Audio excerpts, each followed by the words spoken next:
compañeros. Man, it is good to be with you. So we've had so many discussions about so many things, some of which we'll be talking about here today. But good to be with you. So let's see. This is episode, and I've closed my, or it's in a web browser. 207. Thank you. I should have said 209 just to throw them off. Right. Yeah. I would have been off track for the rest of the episode. So we have our topic ultimately is our SQL Trail retrospective, and I think we'll / future plans, right? Or how we'll be changing things up. So first, we do have several shout outs that I want to give. And thank you all for giving a little love to the podcast, right? So we've got Dan Watson, Alicia Moniz, Dave Mason, Aldo Escobar, Adrian Miranda Cordero, Pura Vida Amigo, Stephen Tyndale, Jolyn, so I call her Jolyn Barcelo Jamin, Stephen White, Eve Gravely, and John Garman. So thanks guys for guys and gals for giving us a little shout out. So this week we had our SQL Trail event. So I feel like I need to give a little bit of intro perhaps, because a couple things we did differently this year. One, it was virtual, and thanks to, it is Matt, right, in Louisville, that we had the topic on virtual conferences. Yeah. So special thanks to him, right? Because he ultimately convinced me that we should still have something, right? We should go forward with it, because I didn't want to do it. Like, if I can't do it in person, I don't want to do it. By the way, fact check, Matt Gordon, Lexington. Lexington. Okay. Thank you. Totally. We were talking Louisville before the stream, so I'm sure that's where it came from. There we go. That's what it was. Yeah, sorry. I don't mean to offend everyone in in Lexington, Kentucky. And so it was virtual this year, right? So another, difference, at least in terms of advertising. This was pretty much an invite. I don't want to say only, but an invite conference. So if you had been to the conference, had signed up to receive information about the conference, or were a customer, with one caveat being EPMS customers, because we're doing something kind of specific for them. We were trying out some things, which we might touch on. But those are the only people that really knew. We didn't advertise. We didn't do any, even Twitter. Like, there was no mention of it on social media. We didn't really talk about it here on the podcast even. So you kind of had to have have previously indicated that you wanted to participate. And again, that was partially because I thought, okay, the goal was not to get 1,000 people, right? The goal was to try and keep that hallway track type idea alive. And to a certain extent, I think we did a good job there. With a couple of people, I think we probably could have communicated even better still. So that was different for us. And then the other thing that we did was, even though it was virtual, right, we still sent everybody t-shirts. Oh, wrong side. And some swag items, some SQL Data Partners swag items, and cookies, right? Hey, nice. Kevin still got his. Very good. Thank you. I meant to have one. I don't even have one here. And so that was the premise. So we did a half day, which is ironic because I knew that a full day, and again, back to our conversation, right, with Matt and even Kevin, he was like, I did this 13-hour thing. He's like, it was way too long. And I'm like, okay, I want to do a half day. And then we went ahead and planned a full day pre-con. It's interesting how those like cultural things, like they just stick, and you're like, oh, because this is what you do. Sure. And like, it didn't even cross my mind. Like, I'm like, oh, our conference, we want it to be a half day. But then like, oh, let's do this full day pre-con. Right. I didn't even think twice about it. We should have changed it so the conference was the post-con, and then me talking about Power BI was the con. Yeah, and it until like about 2:30 that afternoon, I'm like, whoa, this is long. Like, and it had nothing to do with Eugene's content. It was great, right? But it was like all of a sudden you started feeling that you're like, whoa, how did we not like? What? Anyway, Yeah, Zoom Sure. fatigue is real.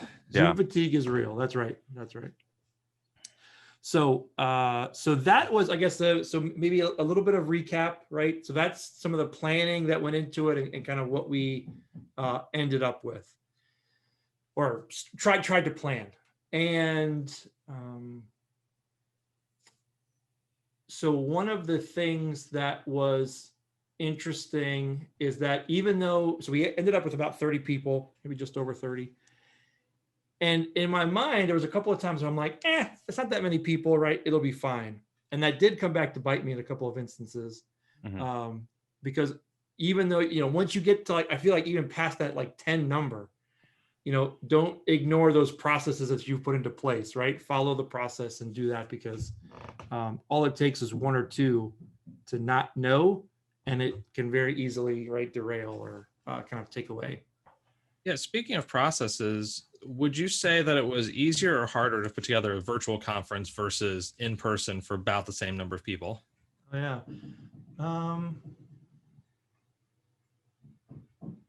Gosh. So easy. So that's a hard, I mean, there are different pieces.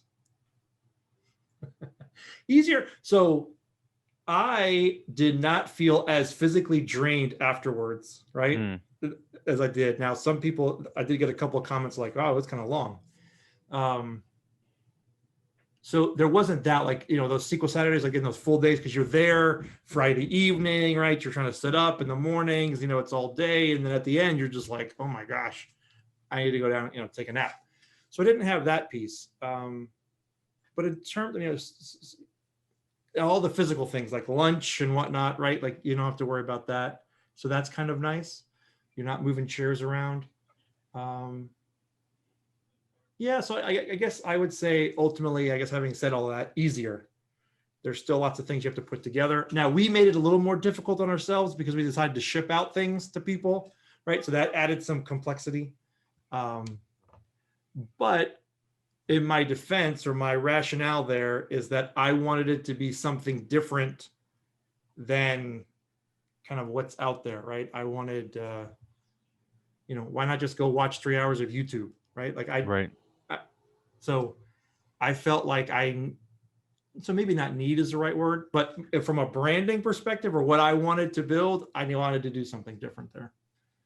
So it's a very long answer to which probably should have been a simpler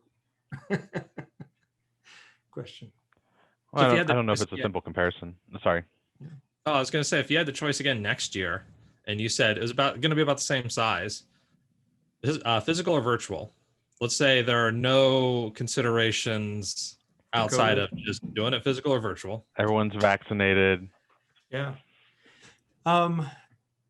So, well, ironically, and we didn't quite get to this, even though we tried to have the sessions, like, because we had multiple sessions going on, there was just some difference, right? In when they ended up, and that created some, I'll say, communication jams in terms of what our initial thought was.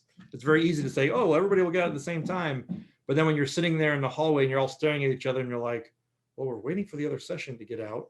I felt like I needed to move forward with some of that stuff. But anyway, I digress. We are so in the future, the physical event is actually going to be renamed to RVA DataCon. Oh, nice. So again, it's very much more Richmond centric, right? Like it's for RVA and the surrounding areas, because we're not, because of the size that we're looking for, a lot of people aren't going to travel. I mean, again, outside of the state of Virginia, right? Maybe we can convince a couple people from like the Raleigh area or something like that, DC, upper or Southern Maryland, perhaps, but it's going to be very central. And then what we'd like to do with SQL Trail is to actually kind of take that on the road, if you will. And one of the thoughts we had was to have, a la the rock concert, idea, create the shirt. We have a couple of cities, 4 or 5 cities, and then we go there and have small events there. So we hadn't necessarily considered virtual, but I think people liked it. It was also nice. We had folks from Argentina, right? Colombia, even some of our customers in the Midwest who wouldn't have come out, right, for an in-person conference could participate. So I liked it. And so I guess the answer is yes, I am looking at doing some more virtual and, putting some pieces together. Can we do something that's a little smaller? I think, and compañeros, I'm interested. This is part of the reason why I'm recording it and wanted to make it available. So for example, part of the feedback that we got was that it had like a user group type feel, right? Mm-hmm. So because there are other folks out there doing webinars all the time, right? So how could we separate this from like a webinar idea? If it's only going to be a session or two, right? How can you kind of bring some of that same idea of getting together and talking a la user group, idea, but not have it be all day?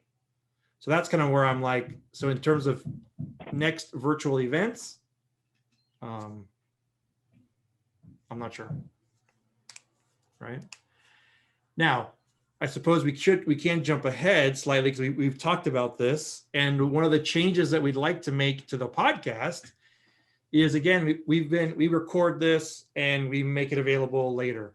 One of the things we're going to try is to, when we record them, is to stream them and then allow and notify folks, put it on social media.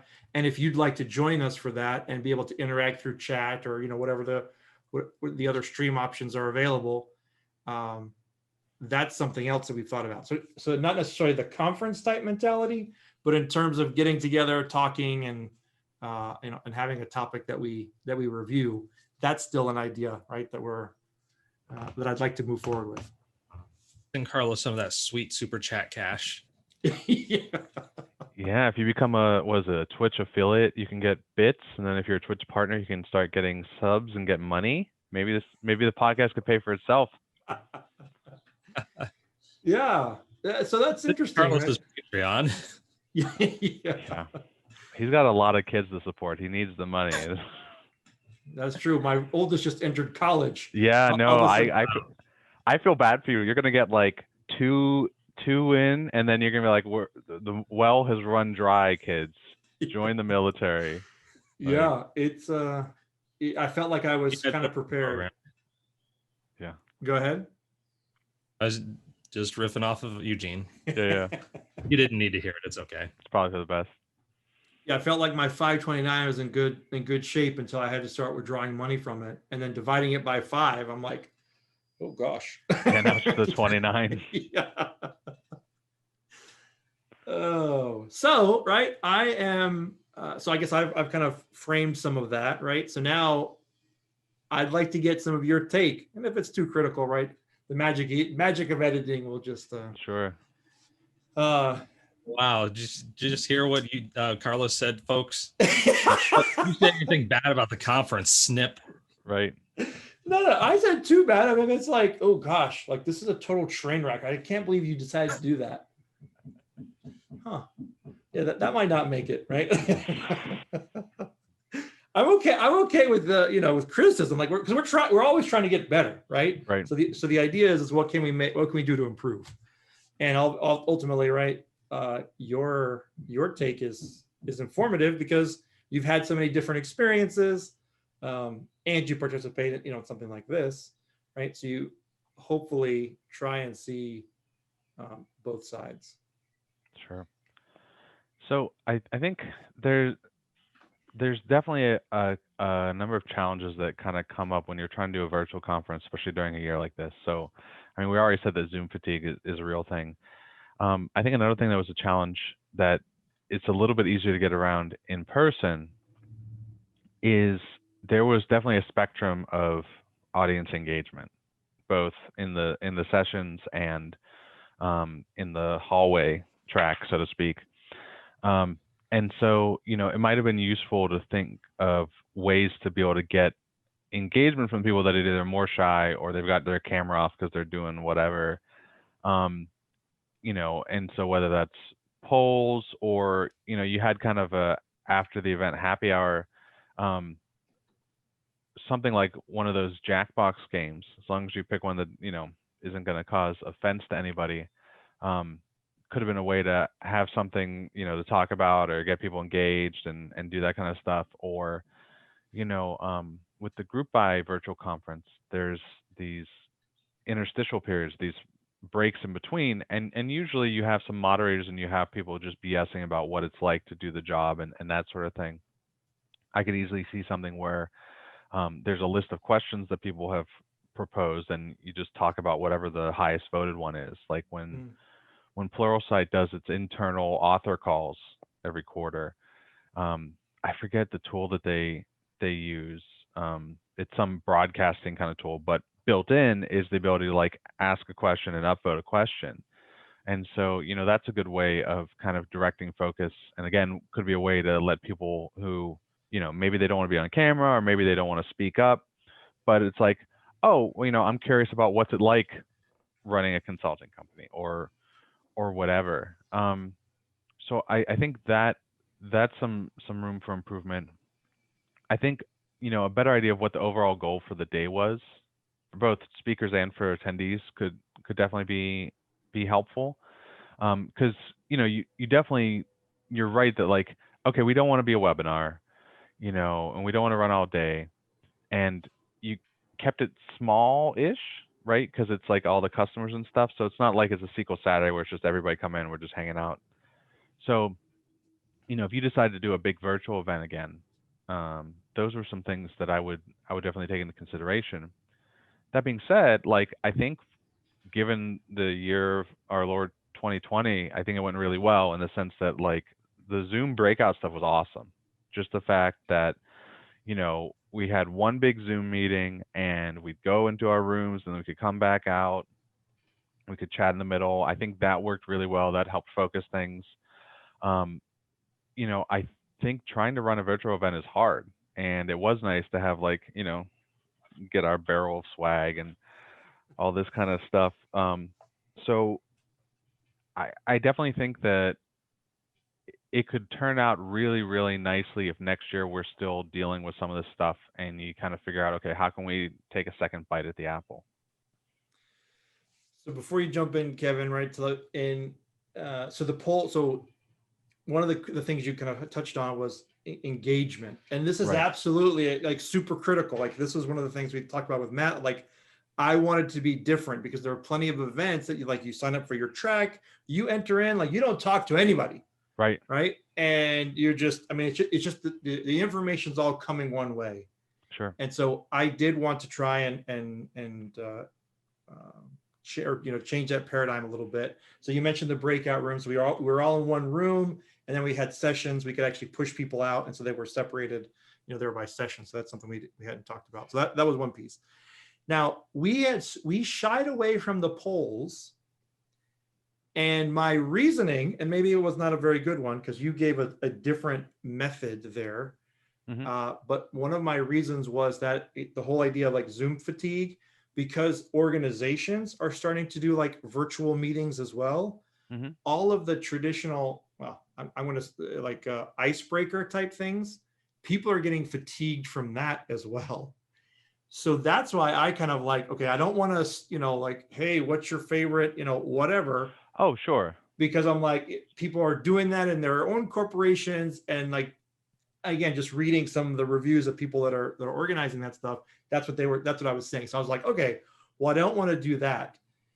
Now I didn't execute it well, but one of the things that I was hoping would draw some conversation, for example, were the cookies. So again, the people that didn't know, I put them in a box, I put a label on it, and I said, don't open it until the event. Right. Which I'm not sure how many people did. Yeah. Yeah. But the thought is that, hey, right, we're going to do something kind of all together. Now, I wasn't expecting people to be like, oh, this is the greatest greatest thing ever. Like, but I was hoping that it would spark conversation, whatever, right? It didn't do that. Sure. Now, part of that I think was execution on our part, because like I said, we had like, there were people that like half of us were out. So there was 15 of us in the hallway and there was 15 of us that weren't. And it was like, okay, we'd given it a minute or two. And I'm like, well, this is the time that we had allotted to open it. Let's just go ahead and do it. And then when the other 15 came in, it was a little bit of a disconnect, right? There was and so, yeah, so I agree with you that maybe trying to formalize that a little bit, perhaps expanding that in between time to allow for a little bit more of that would have been better, or would have been good. All right, we should let Kevin talk. So unlike Eugene's hypercritical hatred of everything, I am Right.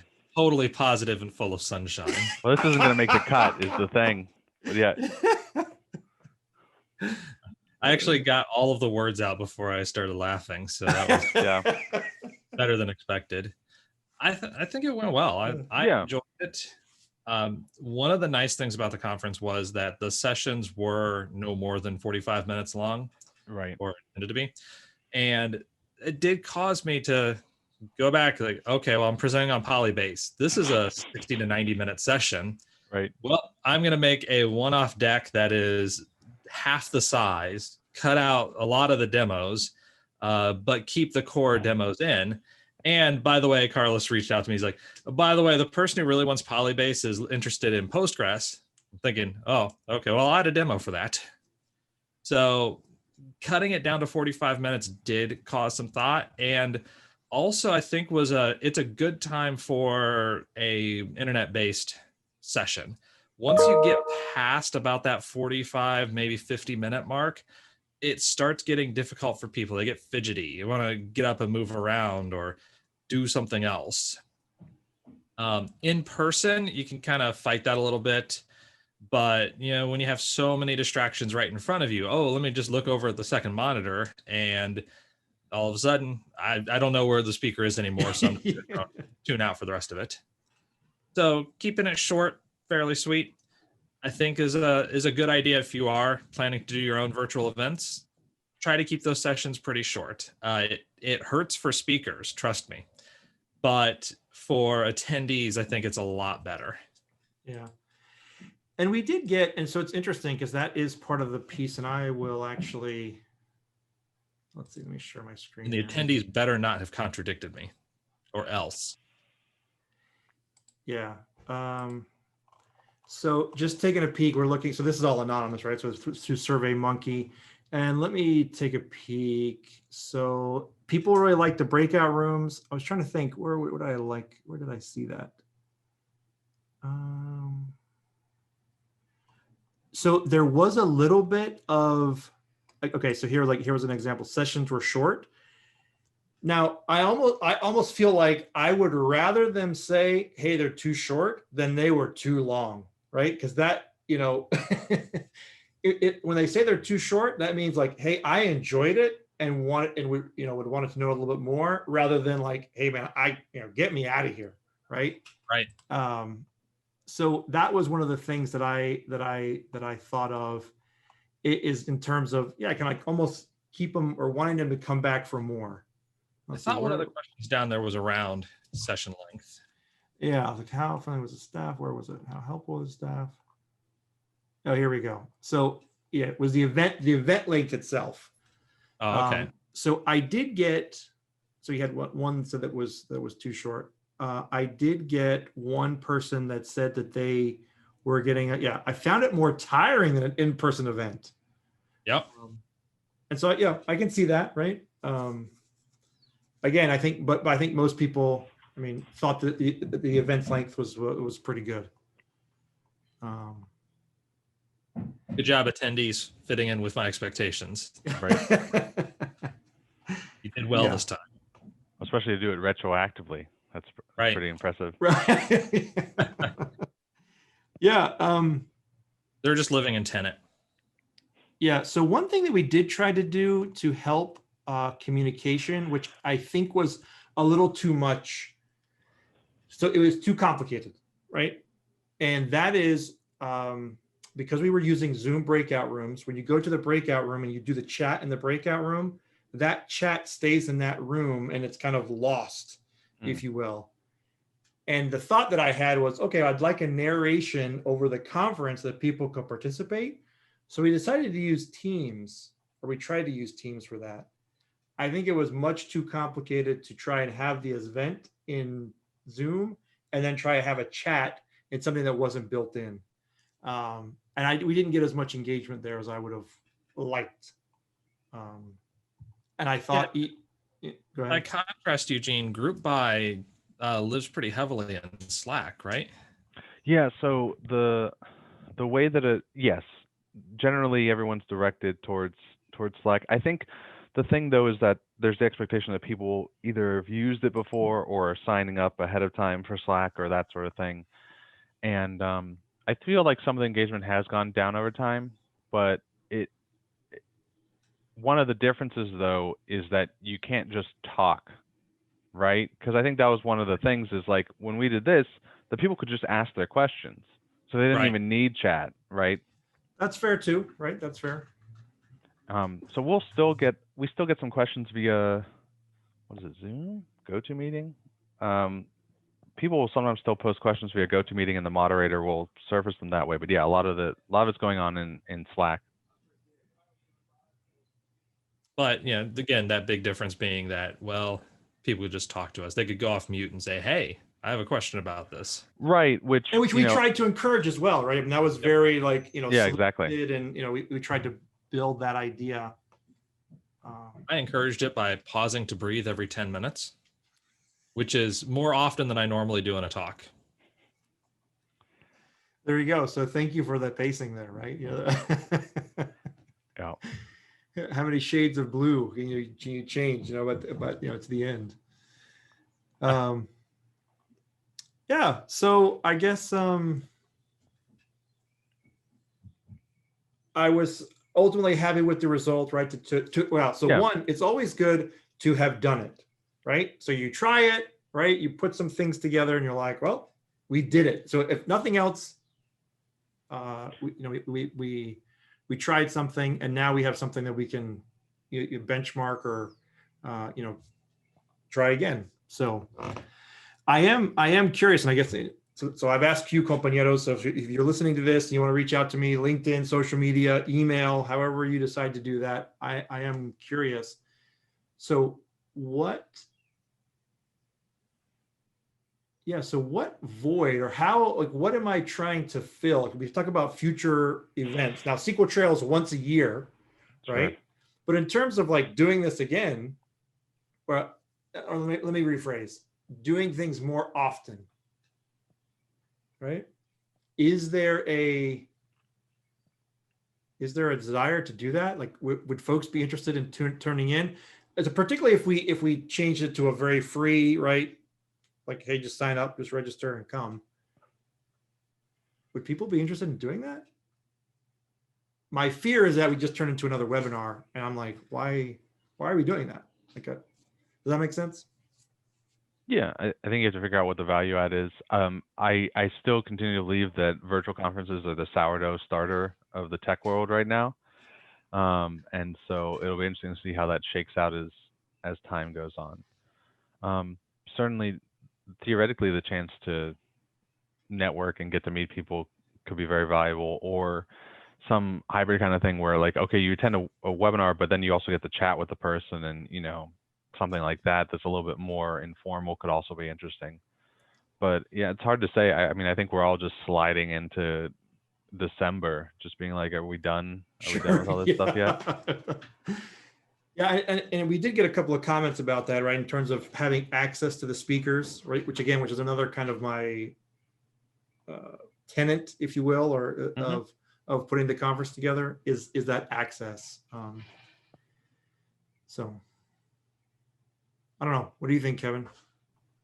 Yeah, the access was great. I let my media handlers do all of that work, and they reported back that it worked well. You didn't break any NDAs. That's good. It's good to hear. Yes. on purpose, at least. Yeah. All the secret codes in his polybase book are still intact. Although number 3 might be in jeopardy, right? They're closing in on that one. Only if you can understand the numerology around it. Need Nicolas Cage to help out. Yeah, there you go. So I was curious. Okay, so one thing I guess that I want to talk about, because we didn't bring it up. So you mentioned the happy hour. Now, I will also say, so let me explain that. So one of the things we wanted to do is at the end to kind of, hey, now we've all been together for 3 hours, right? We could hang out and kind of, right, have the virtual drinks. I provided a cup. I did not provide the drink mix. A couple of thoughts. I wasn't quite sure how long people would stick around, but I wanted to have something at the end. Sure. Last year, when we were in person, we tried to do an ice cream social. So my personal opinion is that I'm going to call it the after event. I shouldn't spend nearly so much time, and you'll forgive me. I have workers down on the bottom, if you can hear that. I shouldn't spend nearly, I think you should do something afterwards, maybe provide something, but don't spend a ton of time on it, because for the most part, unless I was going to, in this case, again, if I was going to provide all of the supplies for the drink and they open up their box and they're like, hey guys, right here, put this together, maybe I could see that. Otherwise, no go, right? I guess thoughts there. Yeah, I agree. Now, in fairness, my internet cut out right during that happy hour. It was, it happens about every day. So it wasn't totally by design. Yeah, it's like, I really need to get out of this conference. Comcast, I need an outage. Oh, I don't need to call Spectrum to get outages. They give them for free. But so there's some yes and no with after events. They can be a really good way to chat with people afterwards. Eugene is going to link to jackboxgames.com. I've already stolen his thunder. Correct. Thunder stolen. Yeah, so I think after events, like I enjoy them for like SQL Savage and stuff, but then you're going to a restaurant, you're able to sit next to someone, you're able to start talking, right? Right. And so it's unlikely that you're going to be able to provide a lot of that with the DataCon, or especially like something virtual. But I think, something simple like a quiz game or whatever can be a way to get people a little bit engaged and have some fun afterwards and build some more of that connection without, having to do like send people a drink mix or something like that. Right. Yeah. So I think the problem there was the ask, right? So I was kind of asking them to do something and they were like, I don't want to do that. Right. Like, and so something that's right there in front of them. Possible. Yeah, that's right. So if the barrier to entry is too high, then it's just like, I'm not interested. Yeah, that makes sense. Although I do have to thank the Argentine folks, because they had their mate. So the guys in Argentina had mate, the guy in Colombia had coffee, and Ginger, because she was on the kind of West Coast time, had her tea. So at least we did have a couple of folks take us up on the drink idea, so or participated that way. But I'm sure I'm not sure if he's listening, but there was one additional shout out I wanted to give. Oh gosh. So Mark Beatles, and I thought this was funny, right? So he quotes he's like, was driving through Alabama on our way to the beach and was catching up on the podcast. He was enjoying the episode, but almost wrecked his van when he heard his name in the shout outs. And so he told his wife that he's famous now. And so Congratulations, Mark, on your stardomhood. We congratulate you. If you'll let us know how we can get ours, and we'd appreciate that. Anyway, so I think that's funny, because I have gotten that a couple of times where people are listening in the car, and then they're jolted by something, and it's like, oh, so sorry, we did not mean to jolt you there, but thanks, Mark, for listening and giving us a shout out. So anyway, so last thoughts or final thoughts on SQL Trail? I think it was a good time. I think it was a really good experiment. I think if next year we're still dealing with COVID, there's a few tweaks that I would make, but I think it worked out well for what you were trying to do. Yeah. So in terms of somebody, I guess, to make sure that I understand your tweaks there. So you mentioned, goals of the day, for particularly or as speaker, and particularly as a speaker, like what's your goal, right? Kind of nailing that down. And then planning a bit more, trying to be a bit more, not considerate, what's the word? Rigid. Rigid. Yeah. Plan, like intentional is the word. Sure. About what you want people to talk about. Be like, hey, we're going to interact, and this is how. Make it easier for the camera shy folk or the people who aren't going to take as much initiative. Lower the bar there. Yeah, definitely. Yeah, I would do it again.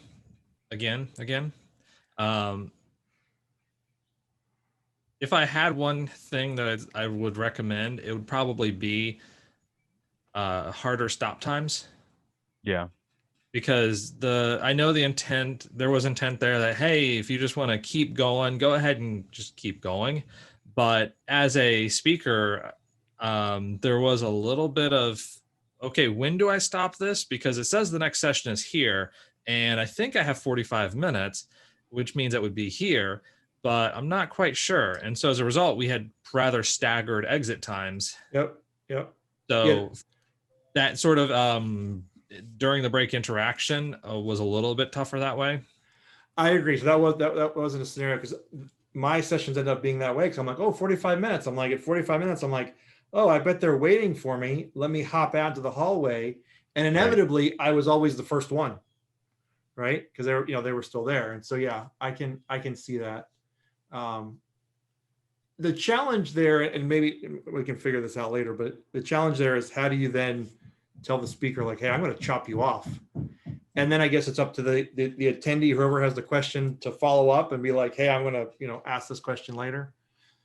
That's what I was trying to avoid.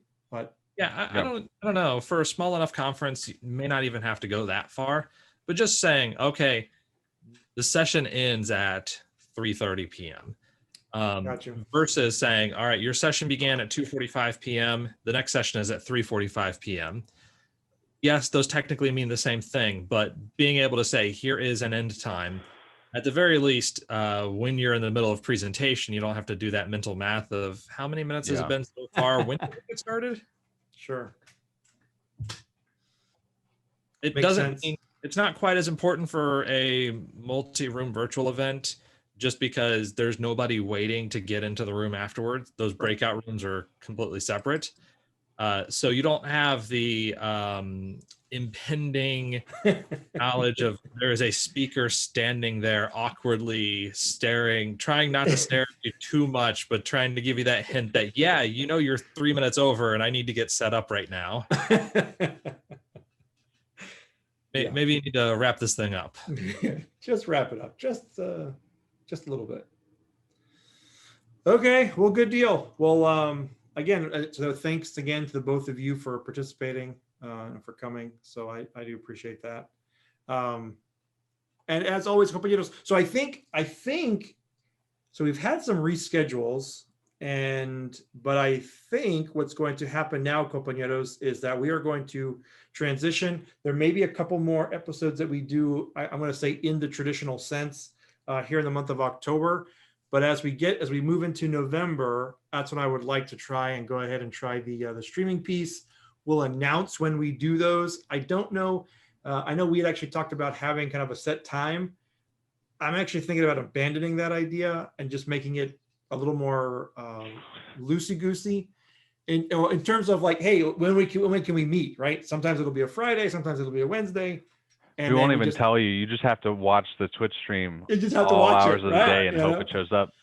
We'll try to announce it via social media and whatnot. And Sure. I don't know, emails. I mean, hopefully, I'm not sure if there's a way for the the stream to help notify people in advance, but there's subscriptions. Yeah, so we'll have to figure that out. Those are pieces that we'll work through, but I think that's what we're going to try to transition there then. So anyway, okay. So as always, compañeros, you can reach out to us on social media. Kevin. Oh no, Eugene, you'll forgive me. You get Eugene first. Yeah, right. No, I have to give a weird answer now. No, Yeah. you can find me on Twitter at SQLGene and SQLGene.com. I used to have social media accounts, but they were in that big breakout room that Carlos closed. Yeah. They're still there. So if you can get to the breakout room, that's how you can. Yeah, exactly. Okay, and I can be reached on LinkedIn at Carlos L. Chacon. Thanks again for tuning in, compañeros, and we'll see you perhaps virtually on the SQL Trail.